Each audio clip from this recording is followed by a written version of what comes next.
Bismillahirrahmanirrahim. Allahümme salli ala Muhammedin və ali Muhammed və accil fərəcəhum. Qərara aldıq ki, Qur'an-ı Kərimin surələrinin təfsirini və şən-i nuzulunu qısa da olsa siz əzizlərin xidmətinə ərz eləyək. Və bugünkü surəmiz ki, onun şən-i nuzulunu və təhsirini deyəcəyik, Qul huvallahu əhəd surəsidir, yəni Tohid surəsidir.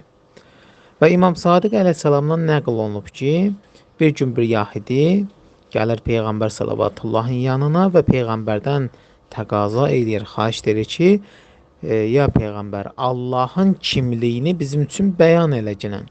Və yaxud da bəzi müşriklər və əhli kitab gəldi Peyğəmbərin yanına, dedilər ki, Allahı bizim üçün tosif eləginən, vəsf eləginən, bizim üçün bəyan eləginən Allah kimdir? Və bu ayəni Allah nazil edir. Qul huvallahu əhəd. De, o Allah təkdir. Heç bir şəriki yoxdur.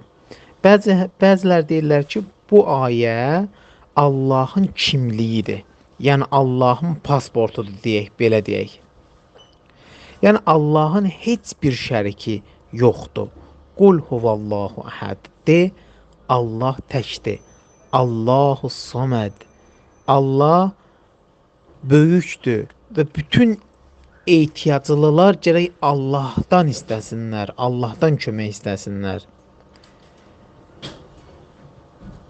Ləm yəlid və ləm yulad. Nə doğulubdur, nə də doğubdur.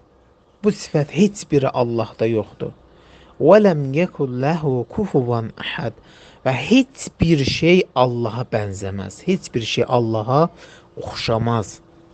Heç bir şey. İndi məsələn bəzən görür ki, vəhabilər deyir Allahın əli var, Allahın kursusu var, Allah oturur filan. İnsana təşbih eləyirlər. Allahı insana oxşadılar. Amma Allah təbarək və Taala'nın özü bu ayədə buyurur ki, Allah heç bir şeyə bənzəmir və Allahın heç bir şəriki yoxdur. Və sifariş olunub ki, namazlarımızda bu ayəni çox tilavət eləyək.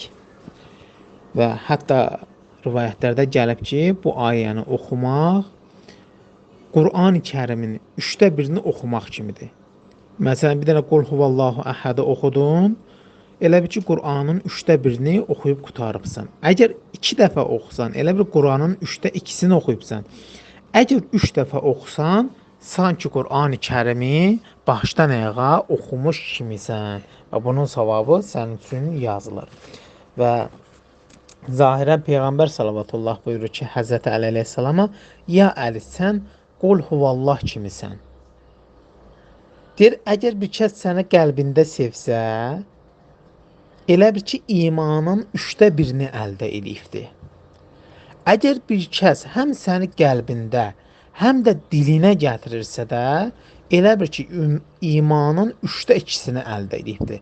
Və hər kəs səni həm qəlbdə, həm dildə, əsas da olan əməldə sevsə, sanki onun imanı kamildir.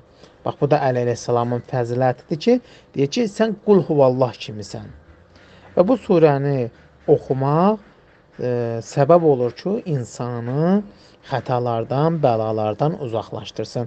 Biz namazdan sonra xanım Fatimə-i Zəhranın zikrini eləyirik və bəzi dualar oxuyuruq ki, böyük savabı var.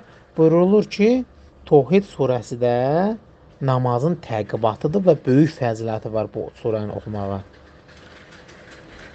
Bu belə. İndi isə başlayaq. Bismillahirrahmanirrahim. Bağışlayan və mehriban Allahın adı ilə biz Allahdan kömək istəyirik. Çünki Allah biniyazdır, ehtiyatsızdır. Allah həqiqi qüdrət sahibidir, bağışlayandır, mehribandır. Biz ondan kömək istəyirik, Allahdan kömək istəyirik. Çünki bəndədən kömək istəsək, mümkündür ki, paxıllıq eləyə, verməyə, belə deyək, və yaxud da verə bizim ziyanımıza ola, və yaxud da verəndən sonra minnət qoya. Amma Allah belə deyil. Allah insana bu qədər böyük nemətlər veribdir, amma heç bir minnət insana qoymur. Allah rəhmət mənbəyidir. Allah sərçeşmi rəhmətdir. Yəni rəhmət çeşməsidir. Qul huvallahu əhəd. Burada qul huvallah, Allah sözü, yəni məxluq Allahı xəlq olunmuş, yaradılmış, yaradanı dərk edə bilməz. Biz edə bilmərik ki, Allahı dərk eləyək, Allahın həqiqətini dərk eləyək. Çün biz məhduduq. Bizim məhduduq. Məsələn, biz yaşayırıq 5 ildən 10 ilə. Məsələn deyirəm də, amma Allah biməhduddur. Biz yatırıq, biz yuxu görürük, amma Allah heydir, Allah heç vaxt yatmır. Və yuxarıda da qeyd elədik ki, Allah heç bir şeyə bənzəmir. Və bəs bənzəmirsə, ola bilər ki, sizdə sual yaransın. Biz Allahı görmürüksə də, dərk eləmiriksə də, bəs biz necə bilərik ki, Allah var? Və bunu da qeyd edim ki, biz hər həqiqəti görmürük. Məsələn, havanı görmürük. Torpağın cazibə və dafiyə qüvvəsini görmürük. Cazibə bilirsiniz də, məsələn, almanı at göyə, qayıdıb düşür yerə. Bu nədir? Yerin cazibə qüvvəsidir. Əgər yerdə cazibə qüvvəsi olmasaydı, alma göydə qalardı. Bəs burada biz nə qədər belə deyək də, o mikroskop deyirlər də, onunla baxsaq da biz cazibə qüvvəsini görə bilmirik. Amma cazibə qüvvəsi var. Biz onu inkar eləyə bilmərik. Məsələn, bizim əqlimiz var, bizim zehnimiz var. Amma zehni biz görə bilirik? Yox. Biz zehnin əlamət və nişanələrini görürük. Məsələn, biri belə deyək də, deyək ki, biri bizi çox istəyir. Biz o çox istəməyin, onun çox istəməyin özünü görmürük, əlamətlərini görürük. Məsələn, bizi çox istəyir bir nəfər, məsələn, bizə hədiyyə verir, bizə hörmət eləyir, məsələn, bizə falan eləyir, xoş sözlər deyir, xətrimizə demir. Bu, belə deyək də, məhəbbətin izharıdır, yəni əlamətidir. Allah da var və Allahın bu dünyada nişanələri var və əlamətləri var. Elə ən böyük nişanə insanın özüdür ki, Allah ona göz verib, qulaq verib, belə deyək, onun vücudu elə bir dənə nədir? Allahın nişanəsidir ki, insan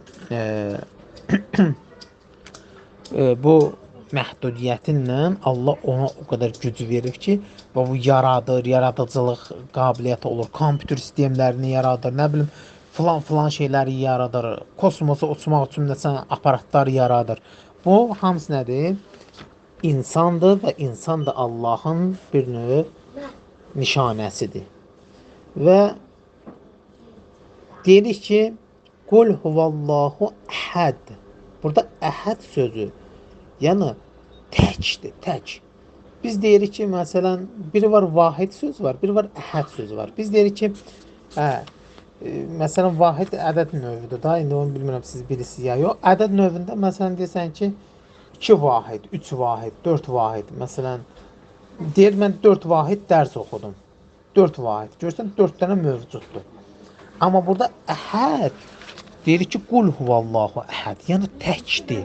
Yəni Allahdan başqa ikinci bir Allah yoxdur. Əgər indi burada bir dənə də dəlil gətirik, ümumiyyətlə bunun 3 dənə dəlili var da. Məsələn, Allah təkdir. Niyə görə təkdir Allah? Çünki Allah 2 dənə olsaydı, ən azından bir dənə peyğəmbər göndərərdi da. Bir dənə o Allah peyğəmbər göndərərdi, bir dənə bu Allah peyğəmbər görərdi. Amma biz tarixə baxanda görürük ki, 124 min peyğəmbər var, 124 mini də yalnız və yalnız insanı tək Allahlığa dəvət edir. Tək Allahlığa dəvət edir ki, hamı gəlsin tək Allaha ibadət və itaət eləsin. İkinci bir dəlilimiz buna həmahəngidir. Bax, diqqət etsən, Allah təkdir. Əgər bir dənə biz 2 dənə rəssama desək ki, bizə bir dənə, məsələn, quşu şəkili çəkginə. görəcəksən ki, özü də ayrı-ayrılıqda. Görəcəksən ki, o rəssam birinə vermiş ki, ququşun başını çək, birinə vermiş ki, ququşun ayağını çək, birinə vermiş ki, ququşun belini çək. Bu 3 dənə rəssamın qıraqda ayrı-ayrı çəkdiklərini bir yerə cəm eləsək, baxacağıq ki, bunlarda naqislik var.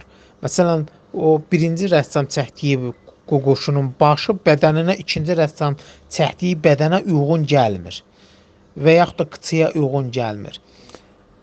Bu nəyi göstərir? Yəni bax bizim bədənimizdə bütün orqanların bir-birinə nədir? Həmahəngiliyi var. Bir-birindən rabitəsi var. Düzgün işləyir. Məsələn, ürək pompaj edir, qanı ötürür böyük damarlar hamısı öz funksiyasını yerində nə edir? Yerinə yetirir və biz bundan başa düşürük ki, bunu yalnız və yalnız bir Allah xəlq eləyibdir. Diqqət edirsiniz? Əgər 2 dənə olsaydı uyğun gəlməzdi. Əgər indi biz yemək əvəzinə torpaq yesəydik, mədəmiz pozulardı, düzdürmü? Amma Allah bizim mədəmiz belə deyək, mədəmiz yeməklərdən tənasübdür və bədənimizin bu çəkisi qıçalarımızdan tənasübdür, bərabərdir, eynidir. Diqqət edirsiniz? Hə. Bu da Allahın tək olmasına dəlalətdir. Və təvhid sözünün gerbi, loqosu la ilahə illallahdır. Məsum imamlardan da var ki, la ilahə illallahu qilləti. Fəmən rəqibə qilləti fəleysə min əzabihi. Deyir ki, la ilahə illallah bizim belə deyək də qalamızdır. Hər kim o qalaya daxil olsa, nədir? Əzabdan amandadır. Burada da la ilahə illallahın belə deyək şərtlərindən biri də məsum imamları sevməkdir və onlara məhəbbət bəsləməkdir. Və biz ömrümüz məhduddur, bizim həyatımız məhduddur və Allah isə əbədi və əzəlidir. Biz məhdud zamanda bir gün varıq, bir gün olmayacaq, amma Allah isə əbədi və əzəlidir. Allaha and verək, öz izzət əzəmətinə, öz böyüklüyü hörmətinə bizlərə tövfiq versin. Biz Allahın istədiyi kimi bəndələrdən olaq və onun təkliyini tək dilimizdə deyil, əməlimizdə və rəftarımızda da qəbul eləmiş olaq. Allaha and verir ki, bizlərə tövfiq versin.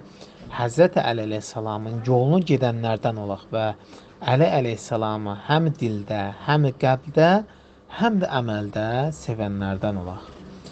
Vəssalamu aleykum və rəhmətullahi və bərəkatuhu.